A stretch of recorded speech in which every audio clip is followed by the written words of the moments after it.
amana ce, in ko akasin hakanta ya zo ai kun ga madaciya ce. A soyayya a so ka kaso shine riba a dace.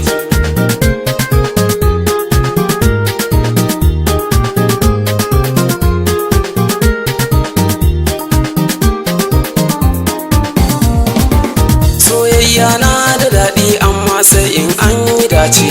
Samari na yi kiran komi nazari domin mu dace. Abin da yasa na ce muku soyayya sai an yi dace. Dalili na za na faɗa muku amma a takaice.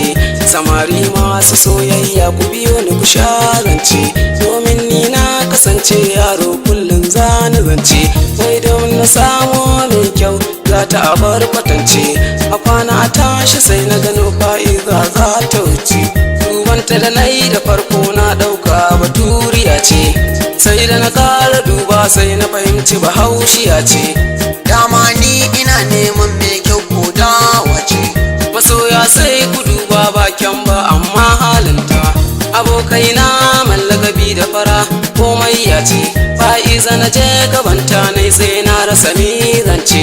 Sai nai ta maza na ce mata dan Allah ki amince da soyayya ta a gare ki gidanku na zo zance. Ta ce mana sunan ka sai na faɗa mata kan biya su.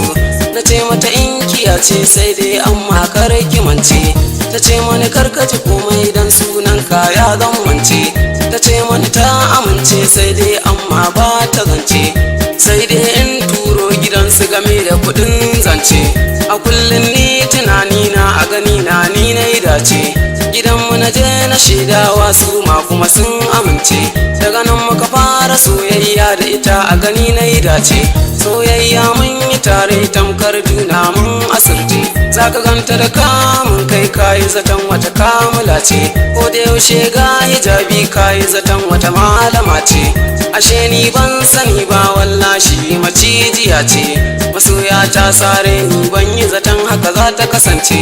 Na sha wahala gunta ta huda ni an yi da gaske. Samari soyayya ta ba gyamce ba an yi a gaske. Masoya zan da sa'aya nan gaba za ku ji ya maka garke. Da wanau nake kan biya sosai kun ji ni zan tantance.